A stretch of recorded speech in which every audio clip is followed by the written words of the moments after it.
Habang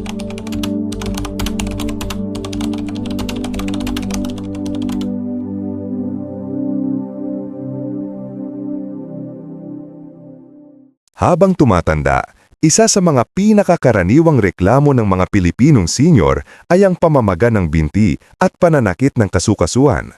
Mapasimpleng pamamaga man ito sa tuhod o yung parang bigat na bigat ang mga binti pagkatapos maglakad, madalas itong senyales ng kakulangan ng collagen at mahinang sirkulasyon ng dugo.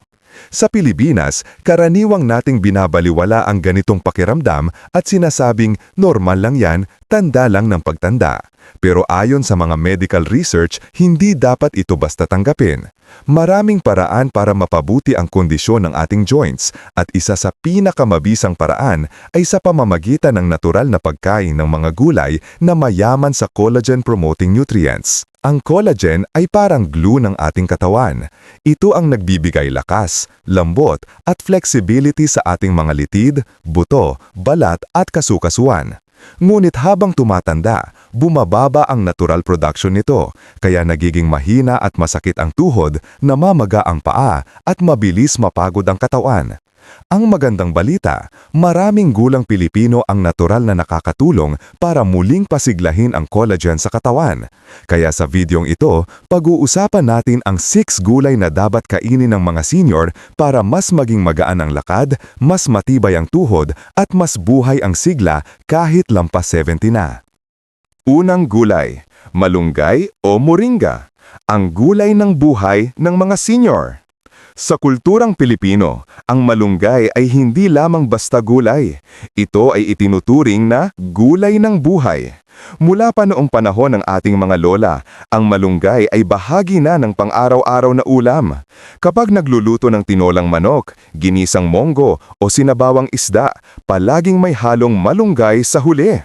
Sabi nga ng matatanda, kapag may malunggay, buhay ang dugo. Ayon sa mga pag-aaral ng Department of Science and Technology, DOST at ilang international health journals, ang malunggay ay mayaman sa vitamin C, calcium at amino acids, mga sangkap na tumutulong sa natural na paggawa ng collagen sa katawan. Ito ang dahilan kung bakit nakakatulong ito sa pagpapanatili ng malakas na kasukasuan, makinis na balat at masiglang pangangatawan, lalo na para sa mga edad 60 pataas.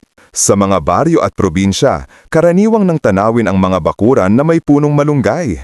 Madalas sabihin ng mga senior, pag may malunggay sa likod ng bahay, di ka magugutom. Si Aling Nena, 72 taong gulang mula sa Batangas, ay nagsabing simula ng gawing parte ng kanyang almusal ang tinolang may malunggay, bihira na siyang sumakitin. Dati, hirap akong yumuko dahil sa tuhod ko. Pero ngayon, kahit magdilig o magwalis, kayang-kaya ko na, kwento niya habang nakangiti. Ang mga antioxidants sa malunggay, gaya ng quercetin at chlorogenic acid, ay tumutulong labanan ang pamamaga o inflammation sa kasukasuan. Dahil dito, nababawasan ang pananakit ng tuhod at binti, isang karaniwang reklamo ng mga nakatatanda. Marami ring mga senior sa Ilotos at Bicol ang patunayan dito. Sinasabi nilang kapag araw-araw silang kumakain ng ginisang malunggay, magaan sa katawan at parang pinapalakas ang tuhod. Kaya kung gusto mong manatiling malusog at masigla, gawin ng ugali ang pagkain ng malunggay. Isang tasa ng ginisang malunggay araw-araw ay parang natural na collagen booster. Murang-mura, madaling hanapin at bahagi na ng ating pagka-Pinoy. Tunay nga ang malunggay ay simbolo ng lakas, tibay at buhay, lalo-la para sa ating mga senior na patuloy na lumalaban at nagsisilbing inspirasyon sa bawat henerasyon. Pangalawang gulay, talbos ng kamote, laban sa pamamaga at pampalakas ng buto. Ang talbos ng kamote ay hindi lang simpleng gulay sa palengke. Ito ay isang kayamanang pangkalusugan para sa mga senior. Mayaman ito sa polyphenols at vitamin A na kilalang nakakatulong sa pagbawas ng pamamaga at pagpapabuti ng daloy ng dugo. Ayon sa pag-aaral ng University of the Philippines Los Baños, UPLB, ang regular na pagkain ng talbos ng kamote ay nakatutulong upang pabagalin ang breakdown ng collagen sa katawan. Ibig sabihin nito, mas matibay ang ating mga litid at kasukasuan, isang bagay na labis na kailangan ng mga nakatatanda para maiwasan ang pananakit ng mga buto. Bukod dito, mataas ang talbos ng kamote sa potassium na nakakatulong sa pag-alis ng sobrang tubig sa katawan o fluid retention na madalas sanhi ng pamamaga sa mga paa ng senior. Sa mga probinsya, karaniwang nilalaga ito at sinasahog sa sabaw, isang tradisyonal na lunas na ipinapasa-pasa sa bawat henerasyon. Halimbawa, si Aling Rosa, 72 taong gulang mula sa Batangas, ay regular na nagsasama ng talbos ng kamote sa kanyang almusal at hapunan. Sabi niya, mula ng araw-araw akong kumain ng sabaw na may talbos ng kamote, pakiramdam ko'y hindi na kasing bigat ng dati ang aking mga tuhod at paa. Ang simpleng gulay na ito, na bahagi ng ating kultura at pang-araw-araw na pagkain, ay pinatunayan ng agham bilang natural na anti-inflammatory remedy. Para sa mga senior, ito ay hindi lamang pagkain, kundi isang paraan upang manatiling malakas, masigla at mas komportable sa bawat hakbang ng buhay. Kung nanonood ka pa rin ng video na ito at nakakatulong sa iyo ang mga impormasyong ito, paki-comment ng numero 2 sa ibaba para malaman kong nandito ka. At kung hindi ka pa nakasubscribe, inire-rekomenda kong mag-subscribe ka at i-on ang bell notification para hindi mo makaligtaan ang mga susunod na videos. Ang iyong suporta ay tumutulong sa amin na makagawa pa ng magagandang content para sa iyo. Ngayon, magpatuloy tayo. Pangatlong gulay, ampalaya, pampababa ng blood sugar, pampataas ng collagen. Maraming senior ang umiwas sa ampalaya dahil sa pait nito. Pero alam mo ba na isa ito sa pinakamabisang gulay para sa collagen health at overall vitality? Ang ampalaya ay mayaman sa vitamin C at zinc, dalawang sangkap na mahalaga sa paggawa at pagpapanatili ng collagen sa ating katawan. Ayon sa research mula sa Asian Journal of Clinical Nutrition, ang regular na pagkain ng ampalaya ay nakatutulong hindi lamang sa blood sugar control, kundi pati sa pagpapalakas ng connective tissues na mahalaga sa ating kasukasuan, balat at mga tendon. Sa kulturang Pilipino, karaniwan ang ampalaya sa pang-araw-araw na pagkain. Pwede itong ihain sa almusal kasama ng itlog, isahog sa ginisang gulay o timplahan ng baong ng para sa dagdag na lasa. Sa Batangas at Cavite, marami sa mga senior ang naniniwala na ang ampalaya ay pampalinaw ng dugo at pampalakas ng kasukasuan. Totoo nga ito sa agam. Ang bitter compounds ng ampalaya ay tumutulong sa pag-activate ng enzymes na nag-aayos ng nasirang collagen fibers. Halimbawa, kilala ko si Mang Juan, 72 taong gulang, na araw-araw ay nagluluto ng ginisang ampalaya kasama ng itlog at kamatis. Sabi niya, simula ng araw-araw akong kumain ng ampalaya, mas gumaan ang pakiramdam ng aking tuhod at mas maliksi ako kapag naglalakad sa plaza. Kung nais mong maiwasan ang pamamaga at manatiling maliksi kahit lampas 70 na, huwag kalimutan na isama ang ampalaya sa iyong plato. Isang simpleng gulay na nagbibigay ng pangmatagalang benepisyo para sa iyong kalusugan. Pang-apat na gulay. Kangkong, ang gulay na pampakalma ng ugat at kasukasuan. Ang kangkong ay kilala sa Pilipinas bilang gulay na pampalamig ng katawan. Ngunit higit pa rito, ito ay sagana sa iron, calcium at magnesium, mga mineral na mahalaga para sa kalusugan ng kasukasuan at pagpapanumbalik ng collagen. Kapag kulang ang katawan sa mga mineral na ito, nagiging matigas at masakit ang mga kasukasuan, lalo na sa mga senior na madalas makaranas ng leg cramps o pananakit ng binti tuwing gabi. Maraming Pilipino ang nakakaranas nito at isa sa mga simpleng solusyon ay ang pagkain ng kangkong. Kung nilaga o ginisa na may bawang, ang gulay na ito ay nakatutulong hindi lamang sa pagpapalambot ng kalamnan kundi pati na rin sa pagpapabuti ng daloy ng dugo. Ayon sa mga nutritionists, ang flavonoid sa kangkong ay tumutulong sa blood circulation, kaya nababawasan ang pamamaga at paninikip ng mga paa. Sa mga probinsya tulad ng Laguna at Pampanga, karaniwan para sa mga nakatatanda ang gumawa ng kangkong soup bago matulog. Isang halimbawa ay si Mang Tonyo, 72 taong gulang, na tuwing gabi ay nagluluto ng sabaw ng kangkong na may bawang at konting luya. Pagkatapos nito, mas mahimbing ang kanyang tulog at magaan ang pakiramdam ng kanyang mga binti kinabukasan. Para sa marami sa ating mga lolo at lola, ang simpleng ritual na ito ay nagiging bahagi na ng pang-araw-araw na kalusugan at comfort food na hindi lamang pampalusog kundi pampabalik din ng alaala ng tahanan at komporto. Kung nanonood ka pa rin ng video na ito at nakakatulong sa iyo ang mga impormasyong ito, paki-comment ng numero 4 sa ibaba para malaman kung nandito ka. At kung hindi ka pa nakasubscribe, inirekomenda kong mag-subscribe ka at i-on ang bell notification para hindi mo makaligtaan ang mga susunod na videos. Ang iyong suporta ay tumutulong sa amin na makagawa pa ng magagandang content para sa iyo. Ngayon, magpatuloy tayo. Pang-anim, 5 gulay. Upo, ang gulay na pampawala ng tubig sa katawan. Ang upo o bottle gourd ay isa sa mga gulay na hindi lang masarap, kundi may taglay ding benepisyo para sa kalusugan ng ating mga seniors.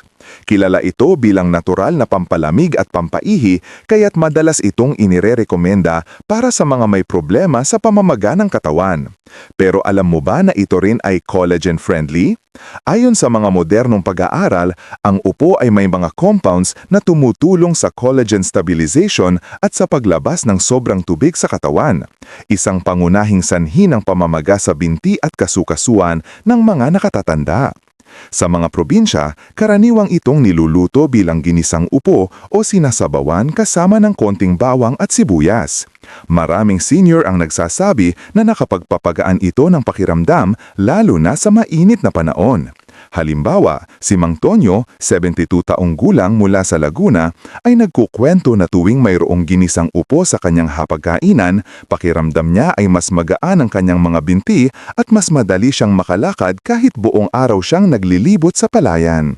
Ang sikreto ng upo ay ang mataas nitong water content at natural na electrolytes na sumusuporta sa kidney function. Dahil dito, nababawasan ang water retention at bumababa ang pressure sa mga kasukasuan, kaya mas komportable ang pang-araw-araw na galaw ng ating mga seniors. Kaya sa susunod na magluluto ka ng gulay, isipin mo ang upo bilang isang gulay na hindi lang pampalusog kundi pampagaan din ng katawan. Tunay na kaakibat ng ating kulturang Pilipino sa simpleng paraan. Pang-anim na gulay. Sayote, simpleng gulay pero sagana sa collagen nutrients. Ang sayote, madalas na simpleng gulay sa hapagkainan, ay isa sa mga pinakamabisang pagkain para sa collagen production ng ating katawan. Bukod sa pagiging mababa sa calories, ito ay mayaman sa vitamin C, zinc at folate na tumutulong sa pagpapanatiling malusog at bata ang balat, pati na rin ang kasukasuan. Sa mga kabundukan ng Tagaytay at Benguet, karaniwan itong ihahalo sa tinola o lutuin na may konting bawang at luya at tinuturing na pampalambot ng kasukasuan ng mga matatanda. Maraming senior sa probinsya ang nagsasabing kapag araw-araw nilang niluluto ang sayote, mas madali na silang makalakad at hindi agad napapagod sa pagtatanim sa kanilang bakuran. Halimbawa, si Mang Lito, 72 taong gulang mula sa Laguna, ay nagkukwento na simula nang isama niya sa kanyang araw-araw na pagkain ang sayote sa sabaw at stir-fry, napansin niyang bumaba ang pananakit ng kanyang tuhod at mas madali na niyang naaabot ang mga tanim sa kanyang gulay. Ayon sa mga pag-aaral, ang regular na pagkain ng sayote ay nakatutulong sa pagbawas ng uric acid at pamamaga, lalo na sa may arthritis. Ang enzymes nito ay tumutulong din sa pag-repair ng nasirang collagen fibers, kaya mainam ito para sa mga senior na nagnanais na mapanatiling malusog ang kanilang tuhod at kasukasuan at patuloy na makiisa sa masayang pamumuhay kasama ang pamilya. Pangwakas na kaisipan. Ang kalusugan ng ating mga binti at kasukasuan ay hindi lamang nakasalalay sa gamot o supplements. Ito ay nakaugat sa ating pang-araw-araw na pagkain at pamumuhay. Ang mga simpleng gulay tulad ng malunggay, talbos ng kamote, ampalaya, kangkong, upo at sayote ay abot-kaya at madaling ihanda. Higit sa lahat, napatunayan ng agham na ang mga ito ay may kakayahang magpabagal ng pagtanda, mag-alis ng pamamaga at magpalakas ng kasukasuan. Sa kulturang Pilipino, likas na sa atin ang kumain ng gulay mula sa sariling bakuran o palengke. Sa mga barangay at probinsya, karaniwan ang maliliit na taniman sa likod bahay, malunggay sa tabi ng kubo, talbos ng kamote sa hardin at iba pa. Ngunit sa modernong panahon, marami sa atin, lalo na ang kabataan, ay mas pinipili ang instant o processed food at nakakalimutan pahalagahan ang mga pagkaing likas sa atin. Kaya naman, sa ating mga senior, isang paalala. Balikan natin ang pagkaing Pilipino na ating kinalakihan. Ang simpleng gulay na ito ay susi hindi lamang sa malusog na tuhod at kasukasuan, kundi pati sa mas magaan na lakad at mas mahabang buhay. Tulad ng kasabihan ng ating mga matatanda, kung gusto mong manatiling matatag ang tuhod, magmalunggay ka, hindi magmamadali sa ospital. Sa bawat lutong gulay na ating kinakain, naaalala natin ang ating kultura, ang simpleng buhay, at ang tunay na yaman ng kalusugan. Sa huli, ang kalusugan ay nasa ating sariling kamay, sa bawat hapagkainan, sa bawat gulay na ating pinipili. Kung nagustuhan mo ang video na ito at nakatulong ito sa iyo, mangyaring i-like, mag-subscribe at i-share. Ang inyong suporta ay tumutulong sa amin na patuloy na gumawa ng magagandang content upang kayo ay mabigyan ng kaalaman at inspirasyon. Salamat sa panonood at inaasahan naming makita kayo sa susunod na video.